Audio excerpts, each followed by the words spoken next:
And But you were definitely fortunate to have the master-disciple relationship with your father. yes, yes, in my opinion, he was one of the greatest trainers ever. I hear people admiring other trainers who had this champion and had that champion, and then I ask them, what fighter did they? You have to understand this question that they developed. Now, when I say develop, I'm talking about the kid walks into the gym, doesn't know his left hand from his right hand, and make him a champion. You have a lot of them that they bring them on when they're already developed. You know, no disrespect to those trainers, but you know, we took them from scratch to the top. Right. So tell me about this gentleman, Paul Gallagher. Paul Gallagher is he wrote the book on Sonny Liston. He's an author. Sonny Liston, the real story. Yes, yes. The real story behind Ali, Ali Liston fight. Liston fight, yes. He researched it. He flew in from California, and we hooked up. And several things I gave him for the book. Fine gentleman, author, writer,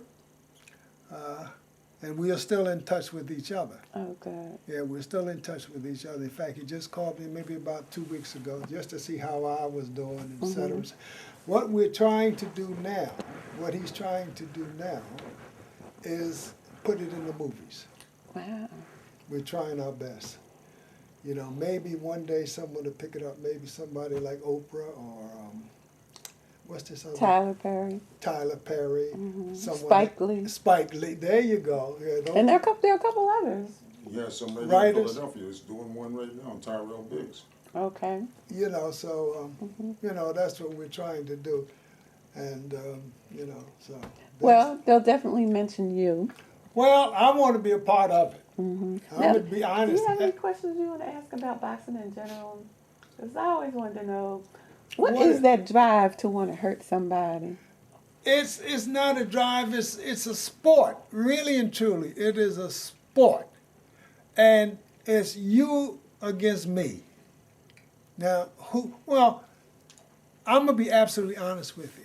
If I had my druthers, if my son came to me, if I had a son, 18, 19 years old, excelled in football and boxing, I'd say be a boxer. Think about it. No helmet, no. Think about it. Padded, I don't mean, because all I can speak for myself. I was never hurt in boxing. Ankles, this left shoulder now is still out of whack of football. Finger, see that finger, that little finger? Broken off, bent down. But I would encourage young men, because if you see a boxer, he doesn't bother anybody. Think about it. If you ever get around boxers, they don't bother anyone. Because they'll go to jail if they hit anybody. No, because they're confident. They're not worried, you know. I got to go up here. Don't bother me. I'm not going to bother you. Because they have a focus for their aggression. There you go. There you go. And I've been around them, and you never, like all our kids in that gym, white and black and Puerto Rican. You should have been around it when we had to build our new gym. We had to build it from scratch. It was a loft over top of a garage. And we had to come in there and build the gym, build the ring, actually build it. Fortunately, there was a factory out here that made the ropes. I went out and got the ropes. We had to measure. We didn't have any plumbing. We didn't have any electric. We had one of our kids, nice Leo, was nice, couldn't fight worth a lick, but was in there fighting.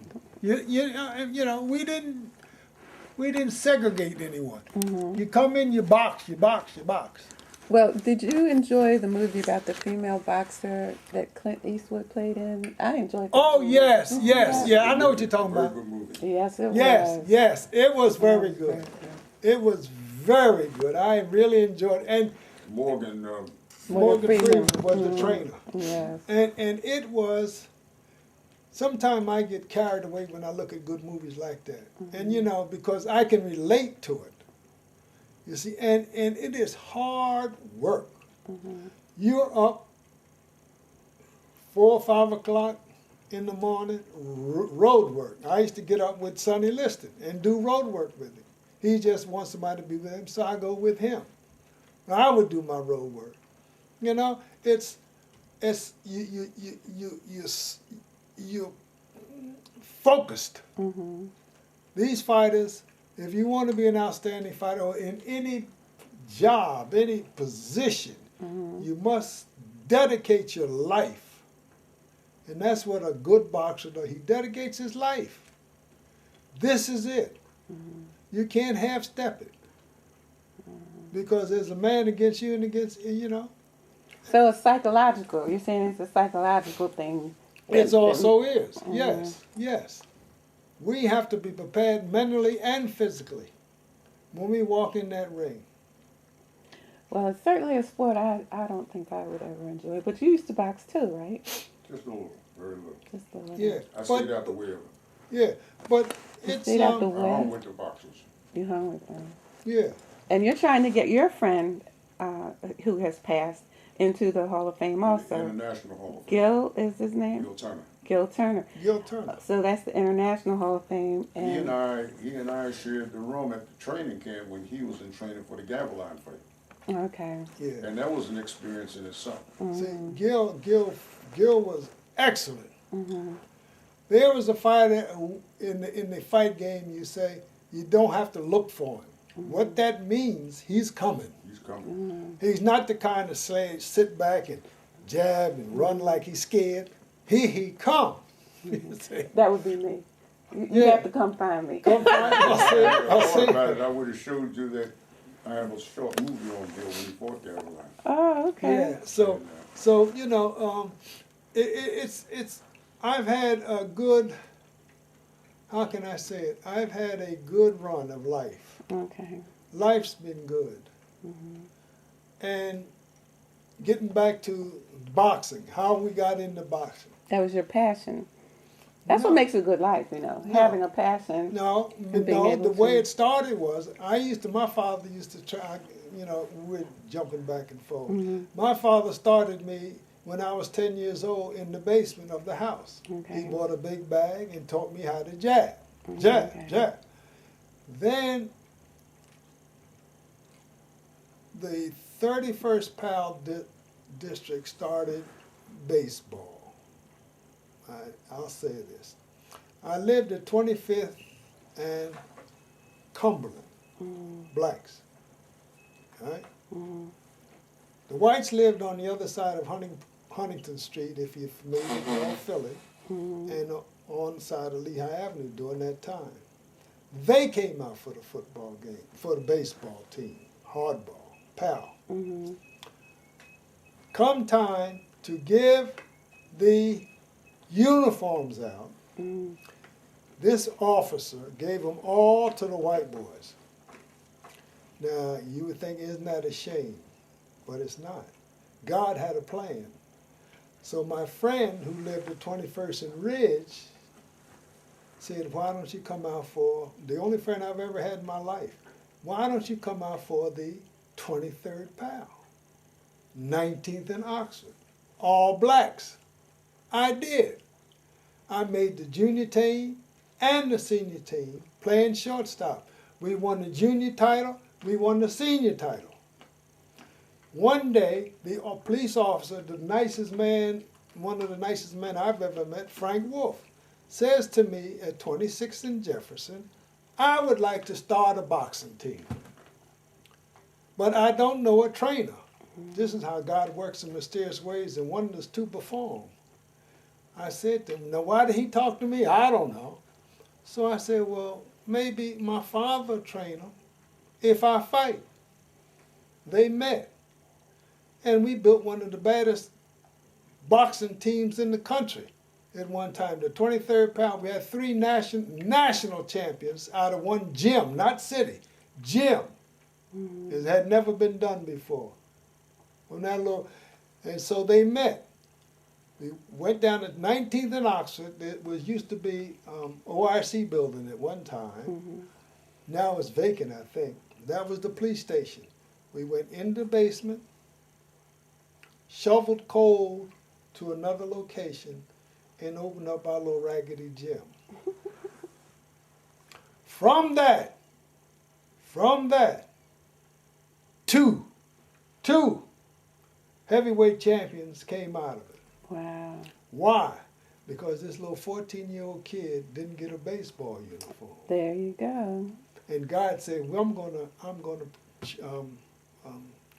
Put honor you you, somewhere, pursue you." right. Mm-hmm. And we got, and then they relocated to 22nd and Cecil B. Moore. That's when Joe Frazier came into our gym. We trained Joe Frazier. That's when they formed Cloverleg. I became an investor, excuse me, in Cloverleg. Mm-hmm. Several times they asked me to help them with to design the gym on Broad Street. And that was that. Then along comes Sonny Liston. He's trained by my father. That's wonderful. See, God works in mysterious ways and wonders to perform. Well, it's an honor meeting you. Thank It you. really is. So, And I'm sure that you will be inducted well, we don't know. in at least the Pennsylvania. Yeah, at I least, mean, yeah, that's yeah. a start, right? Yeah. Okay. But I have a lot of people on my corner, but I have other people. Well, do you have to have like a petition with signatures? No. Okay. Just this letter. What does it take though? this for them to read this. Documentary And, stuff? yes, and for them to say, okay, let's get him in. Okay. Well, So I'll pull the it ball is in together, your court. and you'll have it by Monday. Okay, then I'll send it out to the West Coast and let him finish it up. Right. Or Okay. it might be finished up when you Now, finish. who's going to finish it up, Paul? You going to finish it up? No. You said you wanted a draft from me, and you were going to send it to somebody in California. Paul. So that's what I just Yeah, said. Paul. So you're going. I'm preparing a draft for Paul. Paul. No problem. Yeah. Bill, And I have this already, Yeah. but I Bill, need this. can you, for the records that you're gonna go into, can you name any of the amateurs other than Gil that came along at that time when you came along that made it to the top, or any kind of distance to the top? I can just basically probably just name mine. That's too long back. That's too far back. I can name my kids I had because it's in my write-up. You take that write-up. You got it. I hope you can decipher it. Yeah. Also, all my kids, and then we had a white kid that come from all the way from Annapolis, Maryland, to train. Mm. And you know who he beat in the amateurs twice? Matthew Saad Muhammad. Oh yeah. White kid. Yeah. So and he turned out to be a light heavyweight, or he was Yeah, a he was a middleweight? lightweight. No, He they was a they were the same weight, or it was a middleweight, or Had whatever to it be was. that young, about a Okay, middleweight. yeah, he was yeah. And do you know, I on occasion, these kids have called me, like this one from Annapolis, called me maybe a couple years ago. Hey man, you still? I said, yeah, come on, I'm gonna get you, let's go to lunch.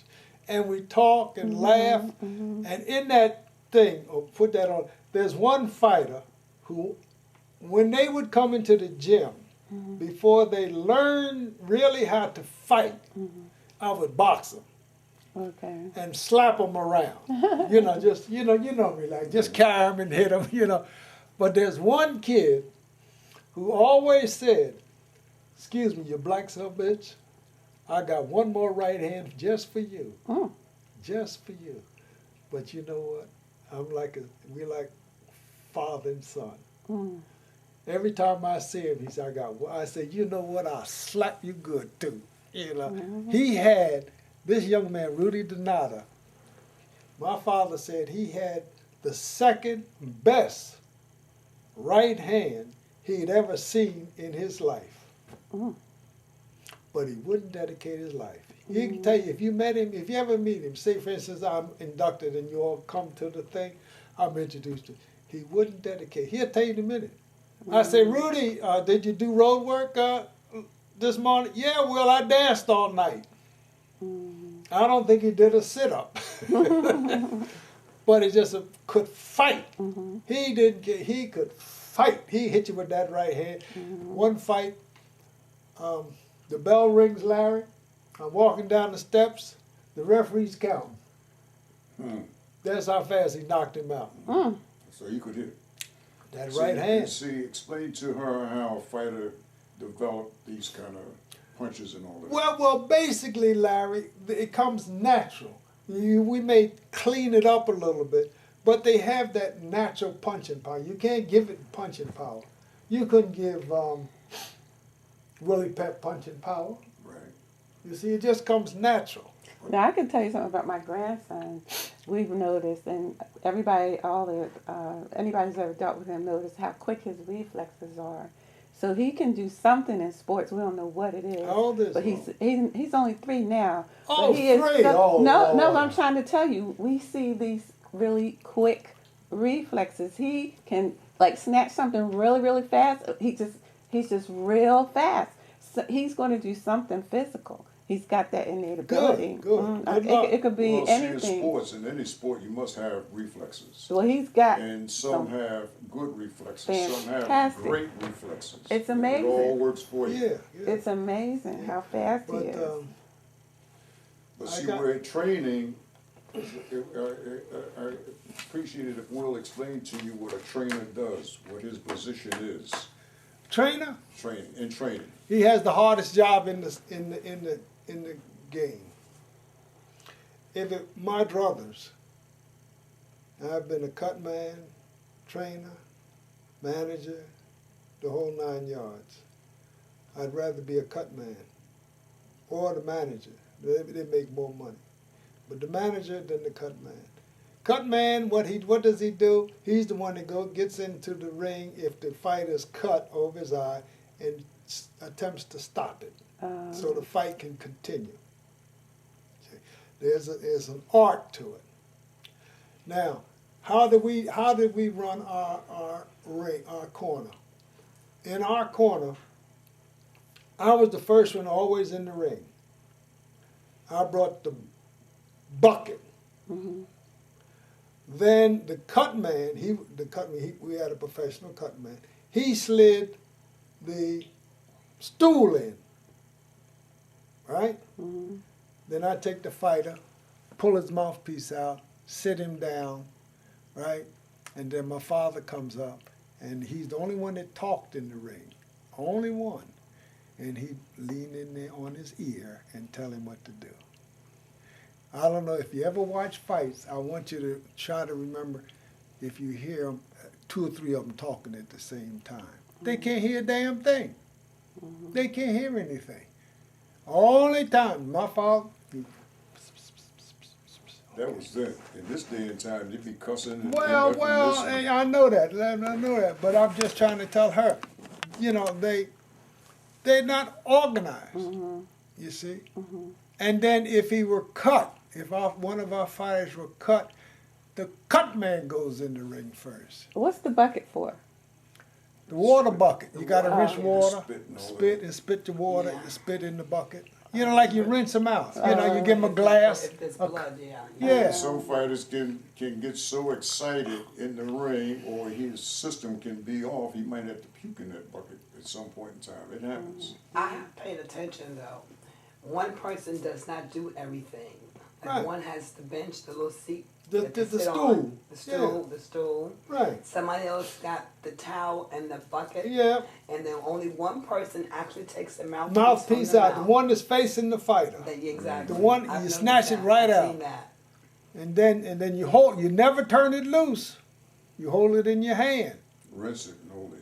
Yeah. And then you rinse it. Give him a rinse. Right. He spits in the bucket. Slap him with the grease over his eyes. Rubbing this. And then when the buzz says 10-second buzzer, push that mouthpiece back in his mouth. Okay. Now he's ready. I It's never an knew art. There's a reason for that. I never knew that you're supposed to have different people to do those Do things. things. Well- I just noticed one person didn't do all of it. Well, the only thing I can say to you, that was our way. I don't know about these people now. You see, I've heard cases where, I've seen and heard cases where two people talking to him at the same time. You can't do it. Fussing and arguing it right across the fighter. Yeah, and you can't do it. He can't learn A anything. fighter, nobody can understand or get anything out of two people fighting or fussing You see? across one another. Exactly. So, Too many different words coming out. It's too many different words. Exactly. and you know, it's an art. You know, he was the boss. The old man, my father, he was the head corner man, cut man, refresher man. The only one time I can remember is really telling a fighter what to do 2 times in the amateurs. And some of these kids had never been out of Frankfurt. You know where Frankfurt is? The white kids up there, never been out of Frankfurt. So you know, it was a job back in those days. And you know, I had to get up, you know, leave job. I was in banking, leave the bank, go home, change clothes, go pick them up, drive them to Allentown, bring them back 1, 2 o'clock in the morning, make sure they all got in the house, come home, get up to go back to work again. But it was the love. But why were they out so late at night on a school night? If that was a Allentown, weeknight? that's when the fights were held. Tuesdays or Monday nights and things like that. But there's one kid, this one white kid, a little skinny brawny thing. We're going up to the Blue Horizon. You know where the Blue Horizon is, right? So you can imagine this little white kid going up to all those black folks, right? So we're driving up to the Blue. I just picked it. I don't think he ever been out of Frankfurt in his life. First time, maybe.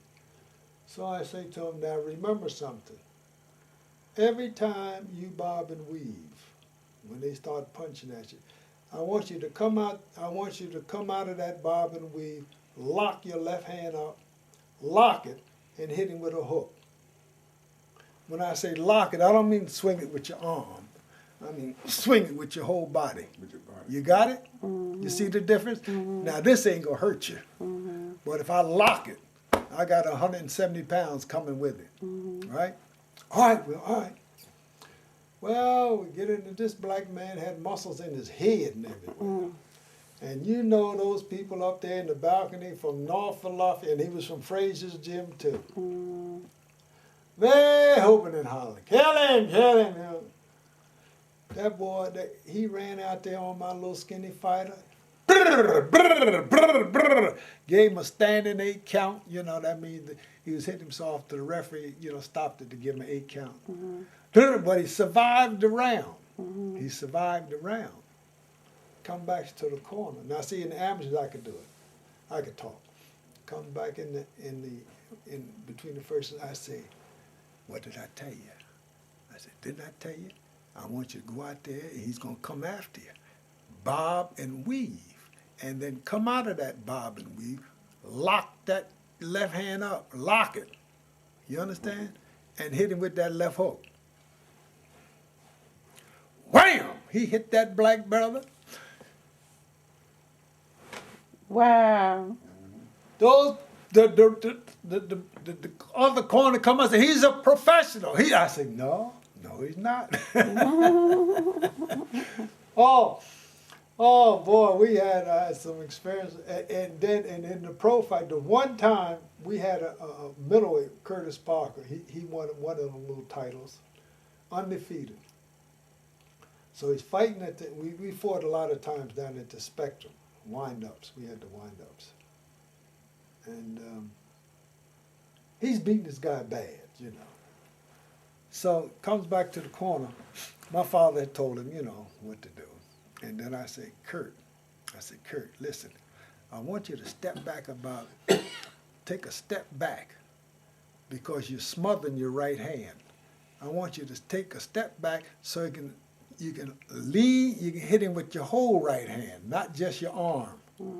He stepped back and wham!